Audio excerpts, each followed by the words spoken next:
Fidèles téléspectateurs, bienvenue encore une fois de plus dans votre émission Temps Fort, une émission qui vous parle de tout. Alors, comme d'habitude, sur ces plateaux, je ne suis pas seule, je suis avec le professeur Gauthier Msengi Mwanza, qui est professeur au département de sociologie à l'université de Kinshasa. Avec lui, nous allons parler dans le secteur éducatif et surtout à l'université. Sans plus tarder, monsieur Gauthier, bonsoir. Bonsoir, madame la journaliste.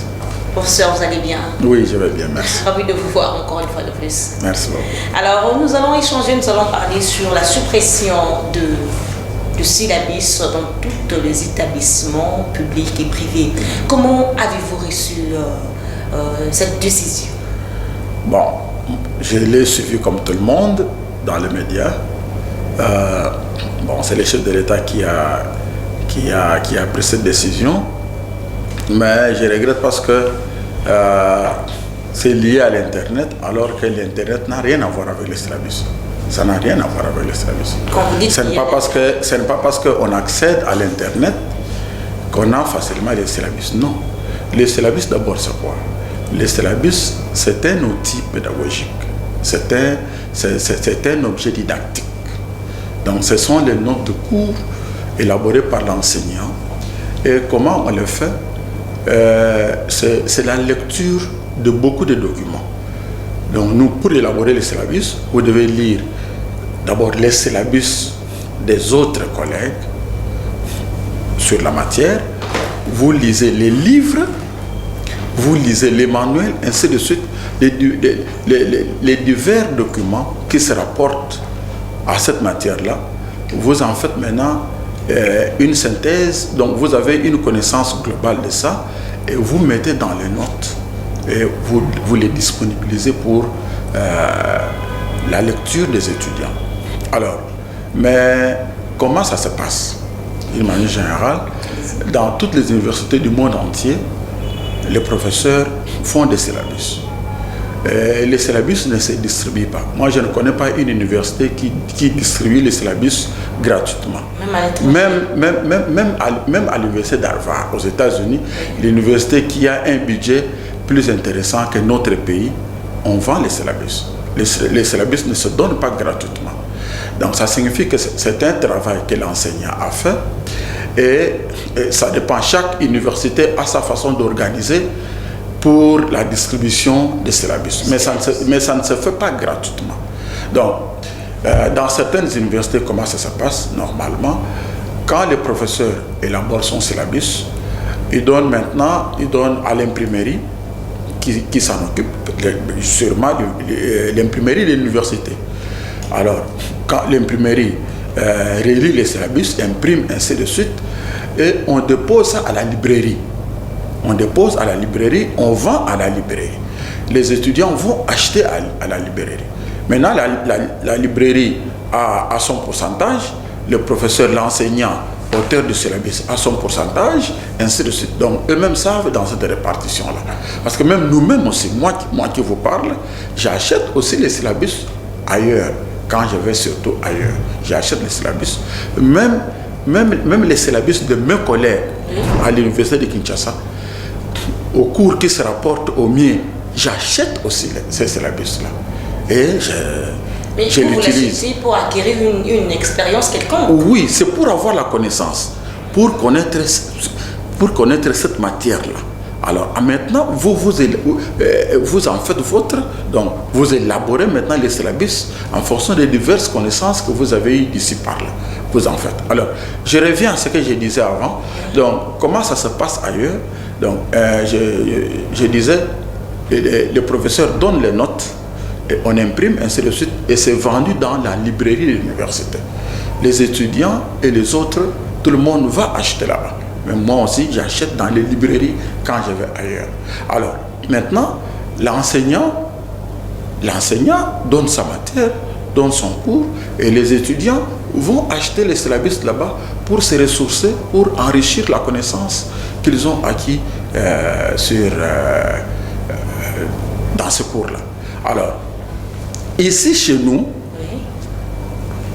les syllabus se vendaient aussi normalement. Donc ça se passait normalement. Moi, par exemple, j'ai fait mon graduat à l'université de Kisangani. Là-bas, il y avait la coopération qui prenait en charge l'impression des syllabus. Donc, quand les professeurs élaborent son syllabus, ils donnent, et il y avait l'argent de la coopération, et on imprimait, ainsi de suite. Maintenant, la faculté nous vendait ça à un prix réduit, parce qu'il y avait déjà beaucoup de dépenses qui étaient prises en charge par la coopération, et le professeur avait son pourcentage dans la vente de ces syllabus-là. Alors, il s'est créé un désordre maintenant chez nous. Comment? Au multipartisme, quand Mobutu avait libéralisé la politique du pays, alors il y a eu trop de problèmes, il y a eu trop de troubles, il y a eu trop de revendications, ainsi de suite. Il y avait trop de grèves et l'enseignement était par terre. C'est le cardinal Etchaou qui a sauvé l'enseignement dans notre école. Comment? Le cardinal a convoqué les parents. Il a demandé aux parents de prendre en charge l'éducation de leurs enfants. Parce que l'État ne faisait plus rien. L'État était vraiment irresponsable, les enfants n'étudiaient plus. On a fait 2-3 ans, plutôt 1 année, 2 années sans étudier. C'est comme ça que le cardinal va tenir une réunion, va demander aux parents de prendre en charge l'éducation des enfants. Et c'est ce qui fut fait. L'université a imité la politique du cardinal. Donc, les enfants donnent l'argent, donc chaque institution établit les besoins totaux. Donc, pour payer les enseignants, pour se ressourcer en matériel didactique, acheter la craie, les stylos, papier, ainsi de suite. Tout était pris en charge par les étudiants. Alors, maintenant, dans cet argent-là, l'université, chez nous, toutes les universités de l'État ont commencé à fonctionner. Donc, dans l'argent que payent les étudiants, dans cet argent-là, on paye les professeurs, c'est ce qu'on appelle prime, jusqu'alors ça continue. Okay. Donc, on paye les professeurs, on paye les administratifs, on paye la fourniture de bureaux, ainsi de suite, les labos, ainsi de suite. Toute l'institution vivait de ça. Alors, maintenant, avant ça d'abord, comme le salaire était vraiment minable, ça n'allait pas. Les professeurs avaient autour de $50. Alors, les professeurs, oui, par mois, ce qui a fait que les professeurs ont cherché des moyens de survie. Comment? Les professeurs, comme il n'a pas d'autre chose que les syllabus, ils élaboraient les syllabus et donc vendaient obligatoirement les syllabus aux étudiants. Donc obligeaient les étudiants d'acheter obligatoirement les syllabus pour avoir un peu d'argent pour la survie. Ah, c'est le business alors? Oui, justement, parce que le syllabus a perdu son caractère didactique, son caractère pédagogique. Ouais. Il a eu maintenant un caractère commercial pour la survie. Pour la survie. Pour la survie. Parce que l'État était devenu irresponsable et ne payait pas bien les gens. Ce qui restait jusqu'à présent. Non, ce n'est pas jusqu'à présent. On va y arriver. Alors maintenant, et les professeurs ont continué, en fait, certains professeurs ont continué avec cette habitude-là. Quand on a amélioré la situation des professeurs, la situation salariale des professeurs, à l'époque, celui qui a bien fait les choses, c'est Mozitu. Quand Mozitu était Premier ministre, il va améliorer la situation salariale des professeurs et on a demandé aux professeurs de ne plus obliger les étudiants d'acheter les syllabus. Donc, le professeur doit faire son syllabus, mais il ne doit pas obliger aux étudiants plutôt d'acheter les syllabus. Il ne doit pas conditionner les points des étudiants par les syllabus. Donc ça, ce n'est pas normal. C'est ce qui n'est pas bien. Alors, mais il est vrai que certains professeurs ont continué avec ces mauvaises habitudes. D'ailleurs, nous avons dans les différentes circulaires des ministres, tout ça, il est bien écrit là-bas qu'on interdit la vente obligatoire des syllabus.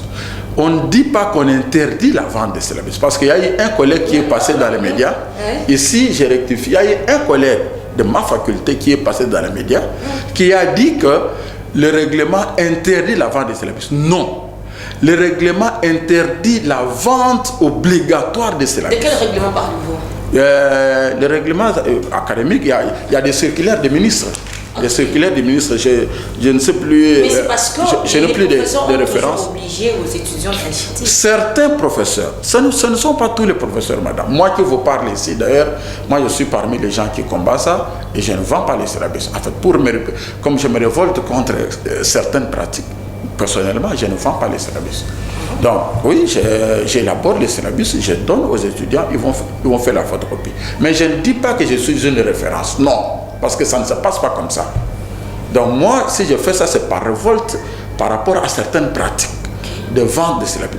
Le syllabus doit se vendre parce qu'on met des moyens pour l'avoir, pour l'élaborer, pour l'avoir, tout ça.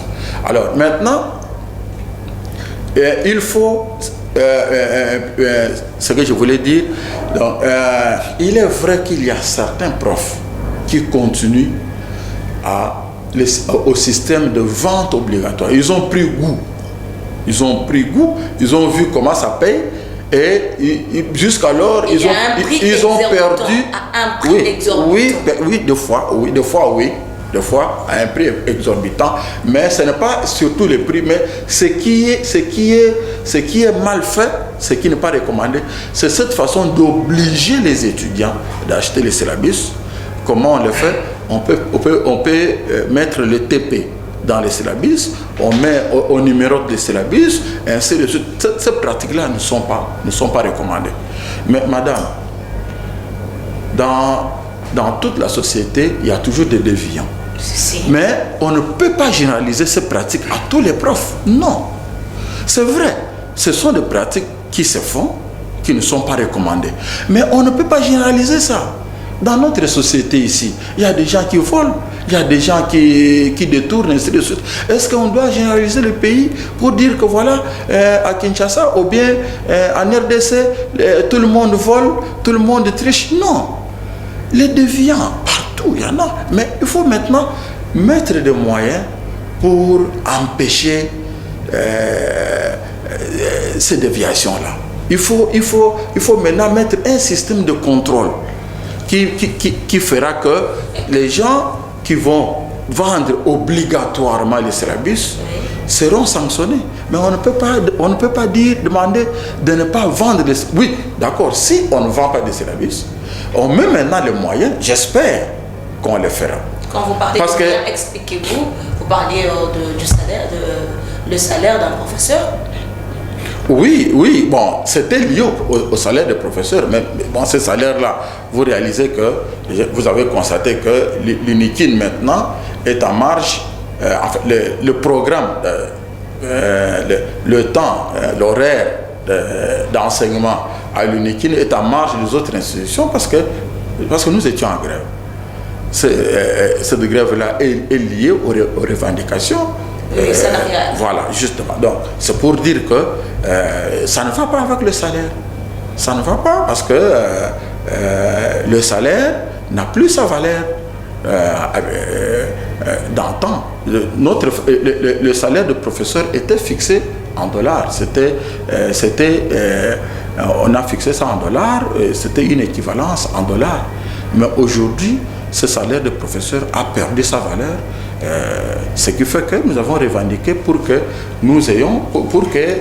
garder la valeur de notre salaire.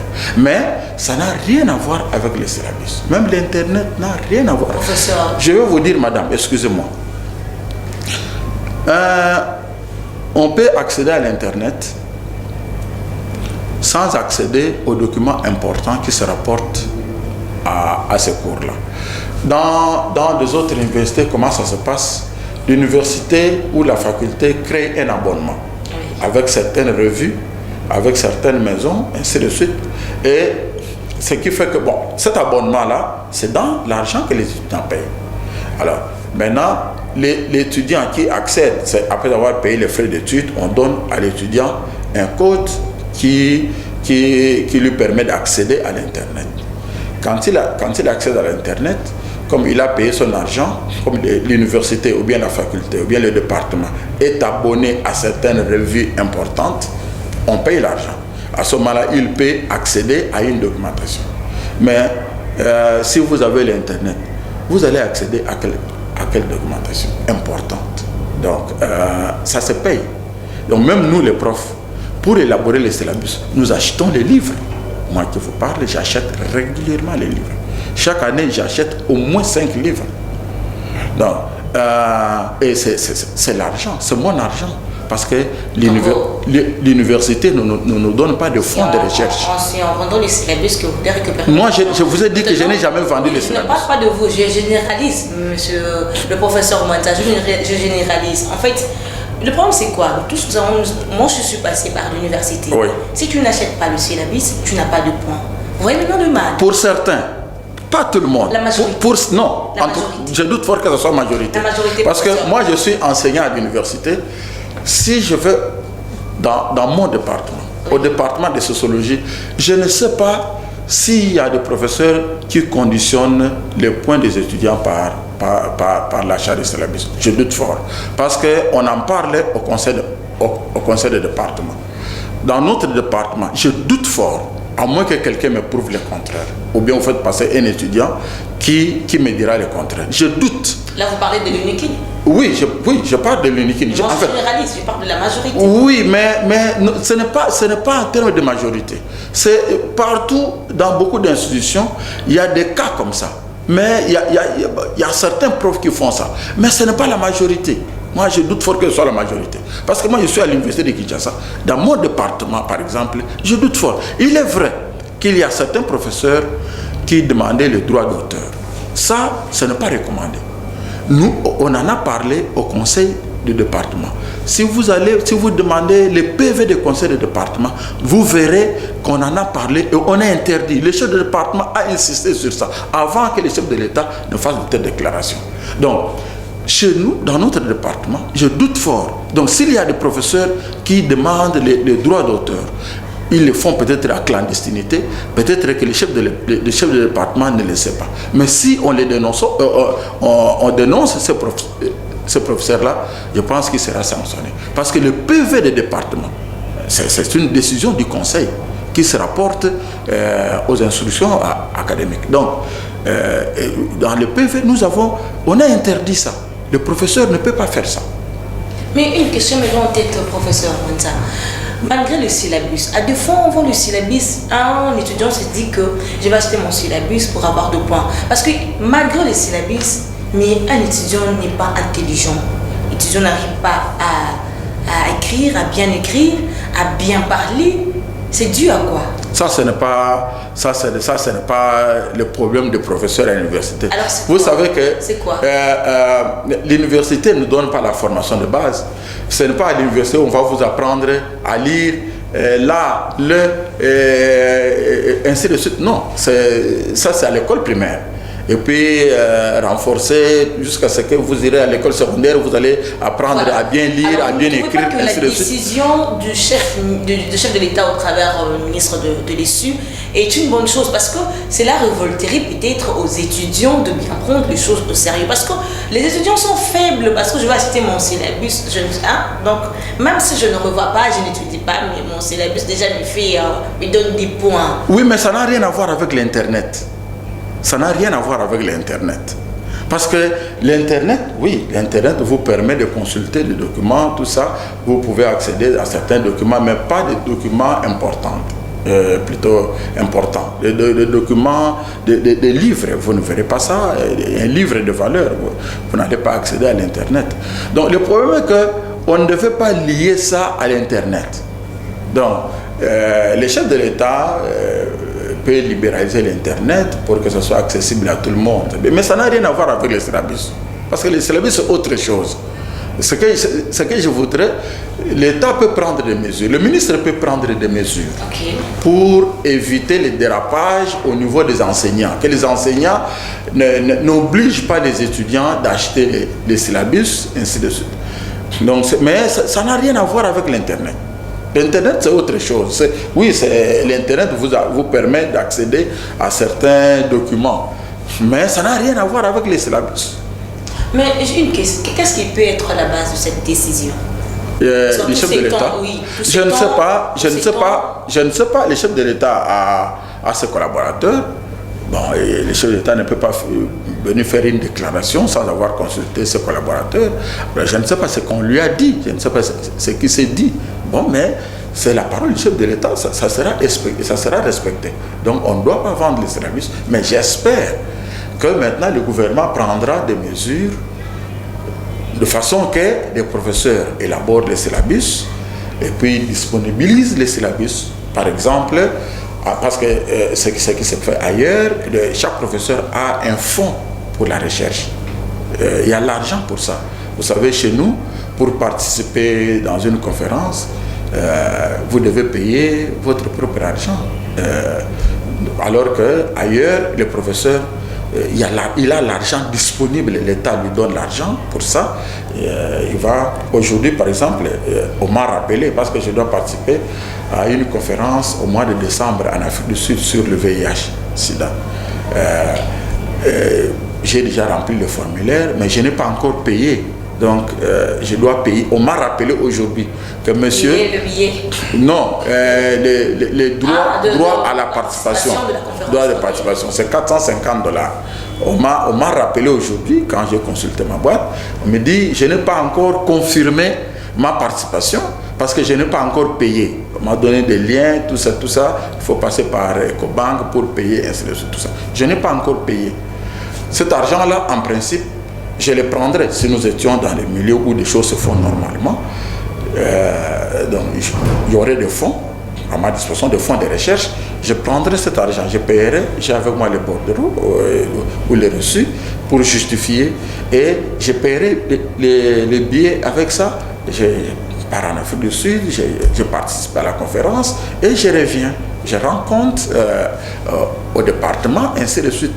Donc, mais maintenant, c'est moi-même qui paye. C'est moi-même qui paye. C'est ce qui fait que nous ne participons pas beaucoup aux conférences. Pourquoi? Parce que c'est nous-mêmes qui devons dépenser notre propre argent pour participer aux conférences, pour participer à beaucoup d'activités, aux ateliers, séminaires, ainsi de suite, donc aux activités scientifiques. Donc j'espère que maintenant, l'État va se comporter en conséquence, disponibiliser des fonds de recherche qui nous permettront d'acheter des livres. Là, ce sont des propositions que vous faites. Oui, en principe, mais c'est comme ça la logique des choses. En principe, la conséquence de cette décision, c'est comme ça que ça doit se passer. Donc l'État doit maintenant disponibiliser des fonds de recherche pour les professeurs. Comme ça, les professeurs achètent la documentation par rapport à ça.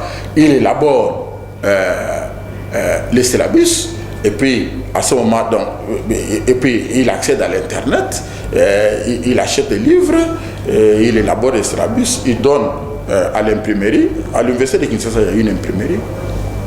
Il donne à l'imprimerie, et puis à ce moment-là, les étudiants, on peut distribuer aux étudiants. Sinon, mais si on doit seulement dire qu'il y a gratuité de syllabus, parce qu'il y a l'Internet, ça n'a rien à voir. En tout cas, mais c'est une décision qui est approuvée par les étudiants, la plupart des étudiants. Oui, bon, mais c'est parce que, comme je vous ai dit ici, d'abord le message a donné une mauvaise impression des syllabus. Parce que le chef de l'État a dit, ben, étudiant baza ba ou munabinote. Donc ça signifie pour la vente à syllabus. Moi je suis d'accord, je sais qu'il y a de mauvaises pratiques. Mais de mauvaises pratiques dans la vente des syllabus. Mais ce n'est pas tout le monde. On ne peut pas généraliser ça. Maintenant, alors, ces professeurs-là ont donné, enfin, ceux qui font ça, ont donné une mauvaise image des syllabus. Alors que c'est un document normal.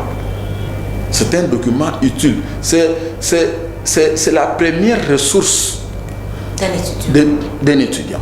La première ressource d'un étudiant pour sa connaissance, c'est les syllabus. Avant qu'il accède au livre, à la revue, à l'article, ainsi de suite, c'est d'abord les syllabus. Soit ce sont des notes de cours. Alors, maintenant, si on a donné à ça une mauvaise image. Nous, quand on va là, si des fois, mais yo ça n'a bon, yo te syllabus. C'est à cause de ça aussi que j'ai dit je ne peux pas vendre des syllabus. Comme ça, quand quelqu'un me dit oh, t'es un syllabus, je lui dis non, t'es un syllabus. Bien sûr, il ne croit pas, mais je mérite ce que j'ai dit. Voilà, donc je ne mérite pas ce qu'il veut de moi ou ce qu'il me dit là. Mais je suis sincère avec lui en lui disant que je ne vends pas les syllabus. Donc, mais je répète, l'Internet n'a rien à voir avec la vente des syllabus. Ça n'a rien à voir. Ce sont des choses... bien sûr, l'Internet, c'est une source de connaissances comme les syllabus. Pas à 100%. Mais les syllabus, c'est la première ressource de connaissances d'un étudiant. Merci prof Mwenza. Je rappelle, j'ai reçu pour vous le professeur Mwenza qui est au département de sociologie à l'UNIKIN Prof.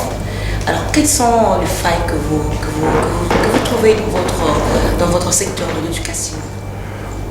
Bon, il y a beaucoup de problèmes dans notre pays. Dans tout secteur, il y a beaucoup de problèmes. Je vous dis, vous savez, nous, quand nous allons ailleurs, quand nous allons dans des conférences, nous parlons dans tous les domaines. Dans tous les domaines. Quand nous parlons, nous exposons les phénomènes qui se passent chez nous, nous devenons objets de curiosité. Pourquoi? Parce que ce n'est pas normal. Alors les gens se demandent, mais comment ça se passe comme ça? Tu deviens objet de curiosité. Après ton exposé, là, pendant la pause, tout le monde veut te voir, tout le monde veut en savoir plus parce que ce qui se passe chez nous, ce n'est pas normal. Alors, les gens sont surpris, mais comment ça se passe comme ça? Donc, il y a trop à faire dans le secteur de l'éducation. Par exemple, les programmes d'enseignement. On doit revoir les programmes d'enseignement pour l'adapter aux besoins du pays. Le programme doit se rapporter. On ne doit pas avoir tel programme parce que, bien sûr, on doit aussi tenir compte des autres universités, des autres institutions, et ainsi de suite, tout ça. D'accord. Mais nous formons d'abord pour notre pays. D'abord. Donc, on doit tenir compte des besoins du pays. C'est comme ailleurs. Ailleurs, on tient compte. Tous ces gens qui sont formés ailleurs, là, ils sont formés par rapport aux besoins de ces pays. C'est quoi les besoins du pays? Mais les besoins du pays, par exemple, notre pays a besoin de cadres qui doivent avoir une connaissance bon, je donne un exemple qui est un cas concret. Nous avons par exemple au Katanga beaucoup de minéraux. Les minéraux qu'il y a au Katanga, nous devons former des chercheurs, des ingénieurs, des spécialistes par rapport à ces minéraux qui sont au Katanga. Donc les géologues qu'on doit former, ce sont des géologues qui doivent connaître le sol congolais, tous les sols congolais, toutes les différentes caractéristiques des sols congolais et des ressources qu'il y a. En fait, c'est pour leur permettre de retrouver les différentes ressources qu'il y a dans notre sol au Congo. Mais on ne doit pas former des géologues, par exemple, en fonction de l'Europe, en fonction des États-Unis. Non, c'est en fonction de notre pays. Nous devons avoir des géologues qui doivent connaître le sol congolais. Tous les sols, vous savez, notre pays est vaste et nous n'avons pas le même sol. Nous avons des sols différents. Si on avait un géologue ici, il pourra bien donner les détails. Donc on doit connaître cette différence-là et savoir ces sols, qu'est-ce qu'il produit, il est capable de produire quoi, ainsi de suite. Et pour y arriver, la valeur de chaque sol. Pour y arriver, qu'est-ce qu'il faut? Il faut une réforme. Il faut vraiment une réforme pour que nous puissions bien adapter nos enseignements par rapport aux besoins de notre pays. Savoir notre pays a besoin de quoi. Le pays a besoin de quoi et on doit former les gens en fonction de ces besoins-là. En fonction de ce besoin, professeur Mwanza, le temps nous sommes presque pratiquement à la fin. Un mot sur le Wi-Fi qui a été placé à l'UNIKIN, c'est aussi un avantage pour les étudiants. Le Wi-Fi, c'est l'Internet, c'est une très bonne chose. Et nous espérons que ce Wi-Fi-là sera réellement accessible à tout le monde et ça va bien fonctionner. C'est une très bonne chose. L'Internet, nous tous, nous avons besoin de l'Internet pour travailler. S'il n'y en a pas, même pour la communication, il faut l'Internet. Donc ça se passe facilement, ça fonctionne bien. Je ne sais pas si c'est déjà accessible. Déjà accessible, professeur. Ah bon, mais moi, je ne sais pas. Comment vous pouvez dire ça? Vous n'êtes pas à l'UNIKIN? Bon, j'y vais, mais je n'utilise pas, jusque-là, je n'ai pas encore utilisé, je n'ai pas encore essayé. Moi, j'ai mon propre, j'ai mon Internet, donc j'ai l'Internet j'ai mon Wi-Fi, j'utilise l'Internet pour le téléphone, c'est déjà activé pour 1 mois, pour l'ordinateur, j'en ai aussi pour 1 mois, donc chaque fois, j'achète, j'active pour 1 mois. Voilà, professeur Mwanza, quel message pouvez vous donner au ministre de l'ISU? Oui, nous souhaitons à ce que le ministre puisse bien organiser quand même, puisse consulter les profs, puisse revoir la situation des professeurs et vraiment, en principe, il faut qu'il y ait des réunions. Il faut qu'il y ait des réunions. Dans ces réunions-là, on doit préparer et voir comment améliorer les conditions d'études, les conditions de travail et le programme d'enseignement, adapté le programme d'enseignement par rapport aux besoins du pays. Par rapport aux besoins du pays, un mot de la fin. Je pense que ce ne sera pas la première fois de vous recevoir. Nous sommes pratiquement à la fin de cette émission. Un mot de la fin. Oui, nous remercions les chefs de l'État pour l'Internet gratuit. Mais cette gratuité de l'Internet doit être liée, comme ça se passe ailleurs, au paiement de frais d'études. Donc parce que celui qui est étudiant, c'est celui qui a payé ses frais. Donc il est à ce moment-là régulièrement inscrit, il a payé les frais d'études. À ce moment-là, on lui donne un code pour accéder à l'Internet, pour accéder au Wi-Fi. Et les professeurs, les assistants, et ainsi de suite, les chefs de travaux doivent aussi avoir accès à l'Internet parce que ça leur permettra aussi de se ressourcer, d'être aussi en contact avec leurs collègues d'ailleurs pour bien se ressourcer. Voilà. Voilà, merci beaucoup, professeur Gauthier Msingi Mwanza, c'est ça, oui? Oui, c'est ça. Voilà, merci beaucoup. Le plaisir était pour moi de vous recevoir. Nous sommes pratiquement à la fin de cette émission Temps fort. Chers téléspectateurs, nous avions parlé sur le secteur de l'éducation, précisément la suppression des syllabus. Alors, retrouvez cette émission chaque vendredi à 14h20 pour la rediffusion. Un gros merci à toute la hiérarchie CBS. Un gros merci à une équipe technique. J'appelle ça Héros dans l'ombre, accompagné pour ces images. Ici, je vois Delphin Tondoula qui est derrière la caméra, sans oublier celui qu'on appelle Montréal, mon réalisateur Guillaume Mayamba, que je dis un grand merci. Alors restez branchés, retrouvez-nous prochainement. Au revoir.